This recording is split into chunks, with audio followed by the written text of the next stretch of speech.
Welcome to winemastery.co.uk. My name's John Lightfoot and this is John Murphy. And we're here to tell you all about wine, hopefully help you find the wine, if not the wines, that you will absolutely love.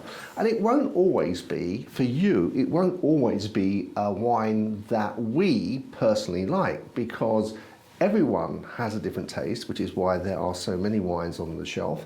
And it doesn't matter that maybe the experts don't think a wine's particularly good. As long as you enjoy it, that's all that matters, beginning and end. Don't you think, John? Definitely. This is something we've always said. I've lost count of the times I've said, if a bottle of wine is £5 and you like it, it's a good bottle. It really is that simple.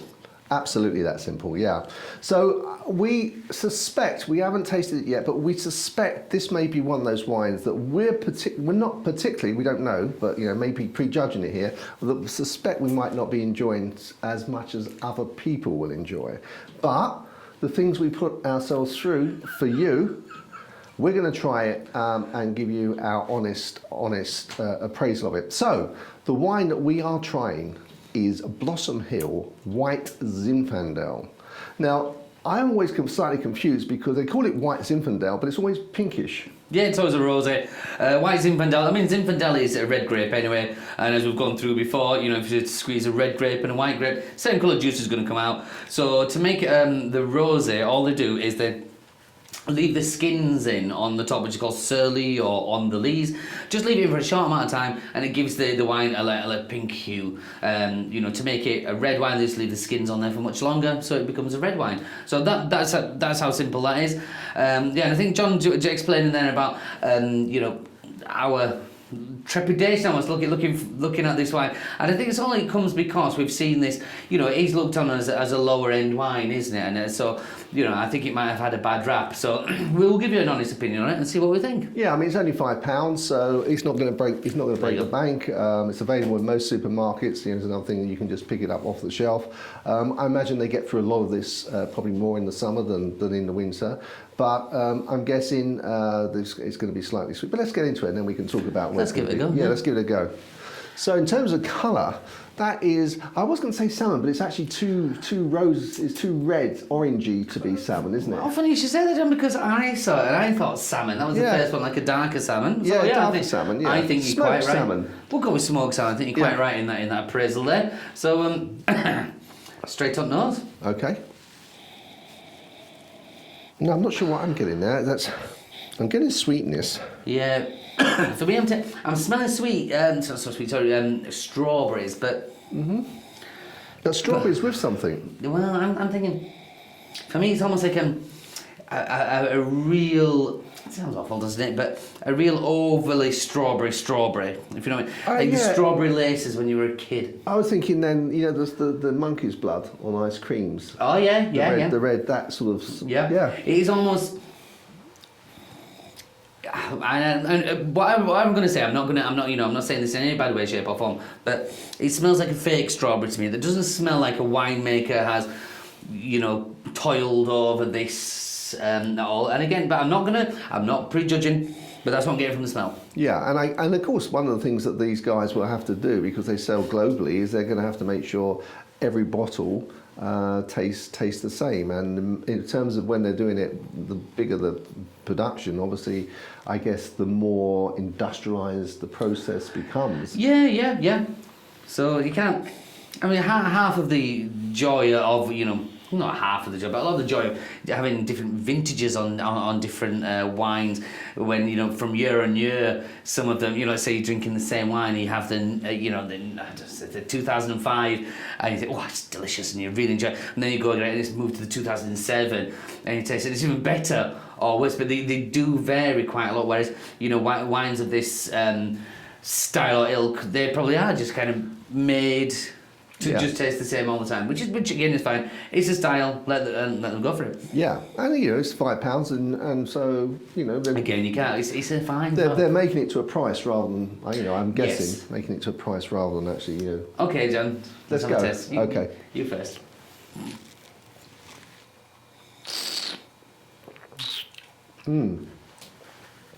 Well, I know I said that we prejudged it.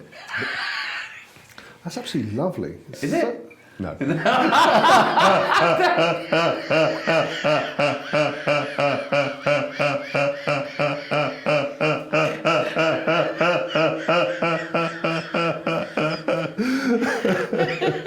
not bad. Okay. It's not bad. I mean, it's sweet. It's got that sort of, it has got that strawberry-esque flavour.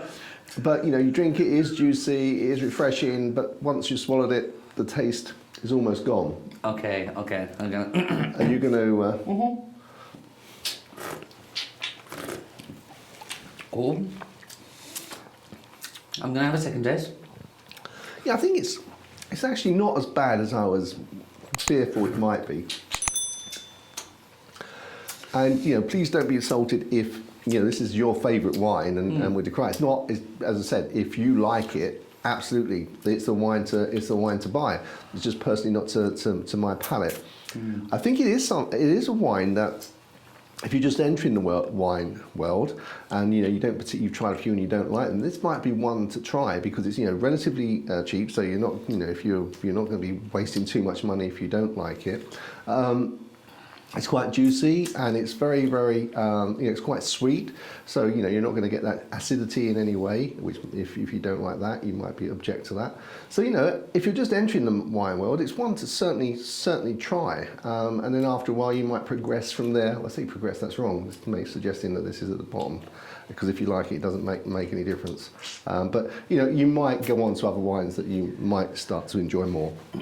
Right, John. I think you've been very diplomatic there, and rightly so. We are trying to, touch it on most things here. But for me, that is, if you're into wine, that is a very obviously strawberry flavour, which again is not down to a winemaker's skill. That for me, unfortunately, tastes very chemically. It's sitting on my tongue with this awful kind of cloyiness, and again, I'm sorry, this is just my opinion. It's just sitting there, and there's no real flavour coming after it. You get that hit of, for me, it's kind of almost like a chemically awfulness, which is overly strawberry-esque, which then it just leads on to this tongue coating, almost sweetness, which isn't sweet, and then just dries off. And there's nothing behind it. For me, John.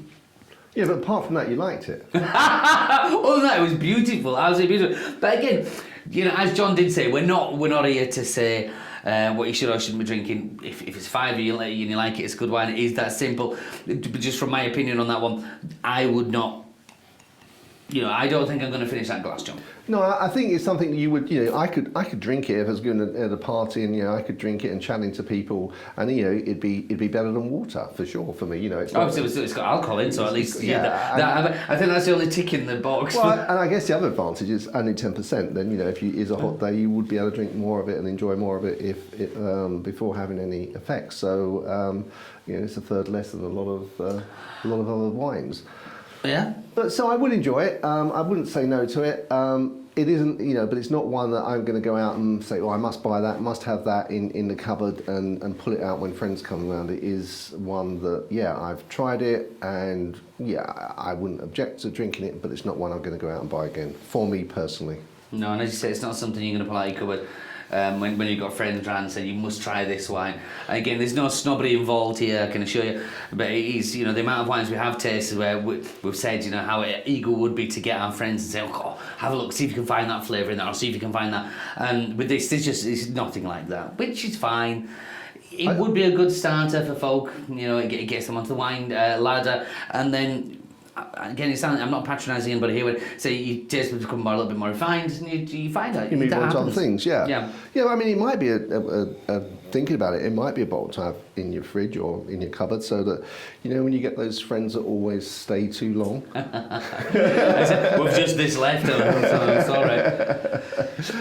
If for nothing else. Well, no, it was interesting. I'm glad at least I tried it. I was, as I said at the beginning, I had to sort of slightly prejudged it, but it was as I expected it to be, which just isn't to my personal taste. But if you like slightly sort of nice, juicy, refreshing, sweet wine, then give this a go. See what you think. Let us know in the comments, and please don't give us a lot of aggro about putting it down. We're not trying to do that. We're just saying it's our personal taste. Yeah, we'll go with that. I know, give us aggro, we'll take it. That's fine. But no, if you want to leave a comment, please feel free. Please feel free. Okay, and so until the next time, guys, if you've enjoyed this video, please, leave us a comment, please. Give us the thumbs up. If you haven't already subscribed, subscribe. Click the little bell, and that way you'll be notified the next time we launch another video. And so until the next time, when we'll be drinking something that hopefully will be more to our taste, at least, we'll see you there. Chin chin. Chin chin.